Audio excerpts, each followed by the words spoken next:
Welcome back. This is Wisconsin Shoe Guy. Today we're going to have a really interesting discussion about leather and the quality of that leather. But I want to talk a little bit about tanneries because most shoe makers don't disclose the tannery that they get the leather from.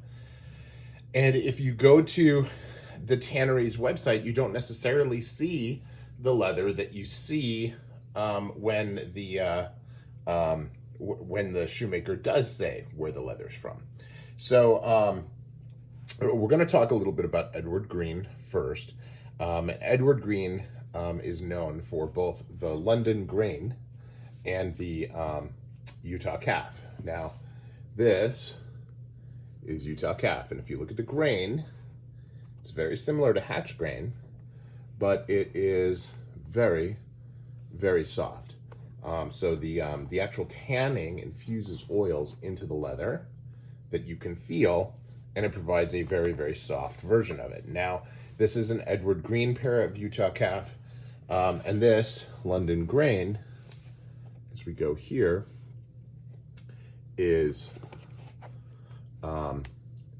essentially, and then this is my opinion, this isn't anybody else's, this is essentially the Nappa calf, which is the same calf that they use for Utah, and instead of embossing it with this, they actually mill a pattern into it.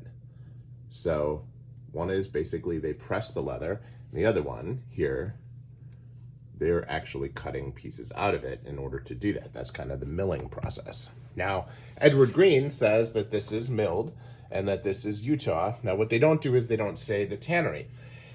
However, Meerman says that this Utah calf comes from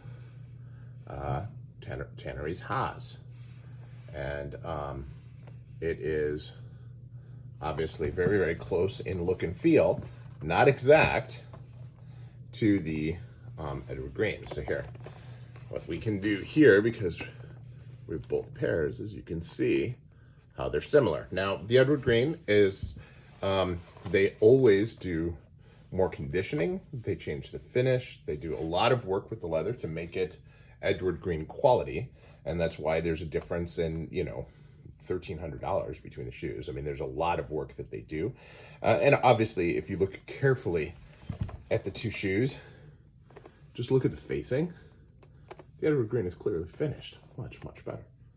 Now, does that justify the price? That's not the discussion we're here to have. We're here to just talk about the leather. Now, this is very, very soft. This is a little bit stiffer. Now, this is Utah calf in very dark brown from Sons of Henry. And this is equally as soft as the Edward Green because they take the time to do additional steps to it to soften it. So, and again, this is a much cleaner construction as well, but you can see just from the quick look that you have here how different this is. So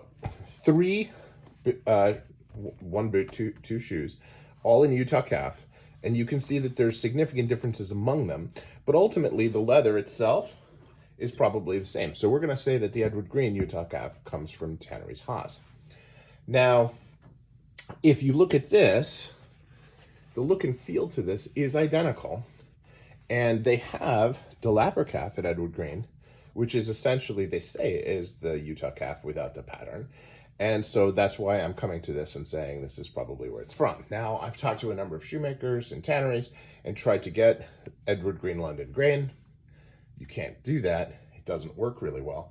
So that there are differences, and obviously Edward Green has the ability, they're a large outfit, that to get some level of exclusivity in the market as well, which is what I think they're doing with that pattern, although I do know some folks that are working on getting it.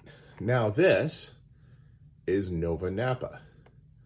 And if you look carefully, you'll see that the patterns here, while similar, are different. This is essentially, the Nova Nappa has grain more in rows. So I'm going to say the Make sure that it's in focus there.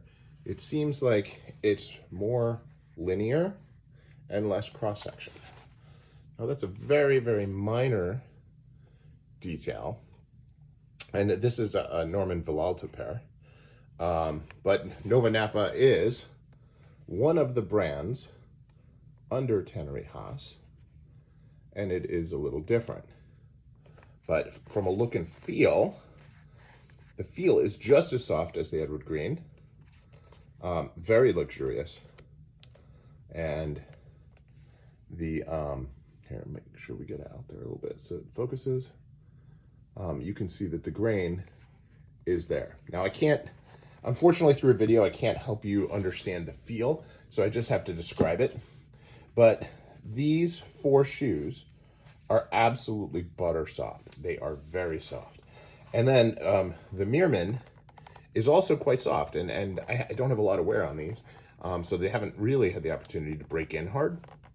But as I continue to break them in, I expect that they will be just as soft. Now the sole won't be as soft, and the construction and the lining and all that other stuff. So, I mean, there is always a difference in what you pay for in the higher end shoes. But, you know, it is the same leather, and, you know, these boots are $300. They're not, you know, $1,700. So, you know, Sons of Henry is really doing a good job of bringing this premium leather to you at affordable prices. And not a sponsor. I don't do that with my videos. I'm just sharing my experience with you. So hopefully that's helpful and insightful, and that the video was able to pick up on the really interesting definition of these grains, because I like all of them, and I like the fact that they are soft. As a matter of fact, I reached out to a shoemaker yesterday wanting a new pair of boots, and part of my ask, because this is a shoemaker, you know, his shoes are beautiful, absolutely wonderful, but they can sometimes be incredibly stiff. And so I'm looking for something that really is ultra soft to the touch, and hoping that he'll be able to do that. And that's kind of the way the shoe game works. When you have a lot of shoes, you can be a little bit more demanding in what you're looking for. And of course, when you're asking an artist to make you something for you, they have 2 options. One, they can make it the way you like it if they want, and they can charge you whatever they want for that privilege. So it is a fun game, and certainly something that I enjoy, and hope you enjoy sharing it with me. Thanks again.